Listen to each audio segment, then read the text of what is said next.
जय श्री राधे। पूज्य श्री सद्गुरुदेव भगवान के चरणों में प्रणाम। संतवाणी। साधक, काम आदि दोषों की जो पीड़ा है वह केवल थोड़े दिनों के लिए आती है, इसलिए विचलित नहीं होना है, चुपचाप सह जाना है।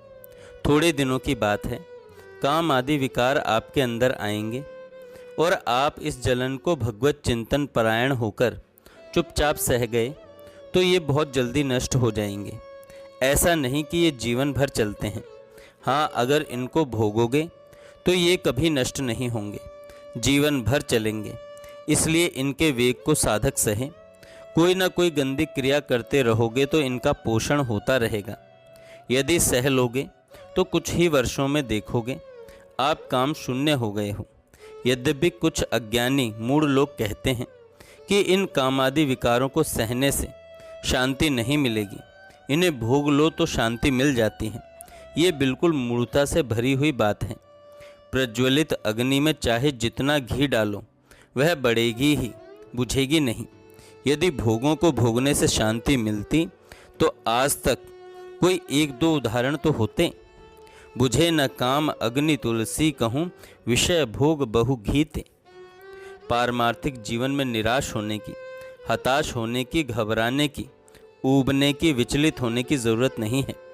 कई हजार बार हम गिरें फिर भी छाती ठोक कर आगे बढ़ें। उस समय हल्ला मचाने की ज़रूरत नहीं कि हम गिर पड़े।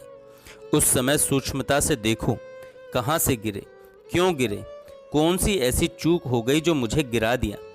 यदि हमें लगा कि हमारा खान पान बिगड़ा, हमारा चिंतन छूटा, तो तत्क्षण दृढ़ संकल्पित होकर सोचो, आगे से चिंतन नहीं छूटने देंगे। नहीं खाएंगे ऐसी चीज़, ऐसी वस्तु नहीं देखेंगे जो हमें परमार्थ से गिरा दे। ऐसा संकल्प करके आगे बढ़ो। अगर फिर फिसलते हैं तो फिर हम सावधान होते हैं। अंतिम समय तक हम यही लड़ाई लड़ेंगे और ये देखकर प्रभु रीझ जाते हैं और बंधन स्वीकार कर लेते हैं।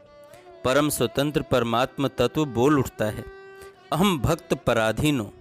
हमारी एक एक चेष्टा हमारा प्रियतम देख रहा है। ये कोई खिलवाड़ नहीं है। आप प्रभु के लिए जल रहे हो, प्रभु के लिए आगे बढ़ रहे हो। एक एक चेष्टा का वह हिसाब देंगे। ऐसा मत समझो कि मैं जल रहा हूँ, मुझे न तो कोई आनंद मिल रहा है और न कोई मेरा सहयोगी है। अरे प्रभु कह रहे हैं, न मैं भक्ता प्रणश्यति, करूँ सदा तिनकी रखवारी। फिर मुझे क्या डरना, निरुत्साहित क्या होना। मुझे तो और उत्साहित होकर प्रभु का बल लेकर इन विकारों को परास्त करना है। अगर गिर भी गए तो विचार करो कहाँ से फिसले, फिर सावधान हो जाओ। ये घबराने निराश होने का मार्ग नहीं है प्यारे। हमारे पक्ष में प्रभु खड़े हैं, इसलिए हमारी विजय अवश्य होगी। यदि आप भजन में बैठे हैं और उस समय मन में गलत चिंतन आ रहा है तो उसका महत्व नहीं रखो, अपने आप वो नष्ट हो जाएगा। और यदि आप उसका बार बार चिंतन करेंगे, उसका महत्व रखेंगे कि अरे काम आ गया, अब तो हम नष्ट हो जाएंगे, तो फिर आप फंस गए।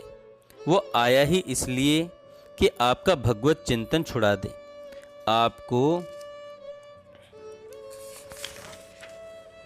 विमुख करने के लिए आया है। कभी कभी गुणों के चक्र से ऐसा होता है कि भजन में मन बहुत लगता है और कभी कभी बिल्कुल भजन में मन नहीं लगता। श्री ध्रुवदास जी महाराज लिख रहे हैं, कबहूँ तो थोरो भजन, कबहूँ होत विशाल, मन को धीरज छूटे नहीं, गहे न दूजी चाल। धैर्य पूर्वक रहो।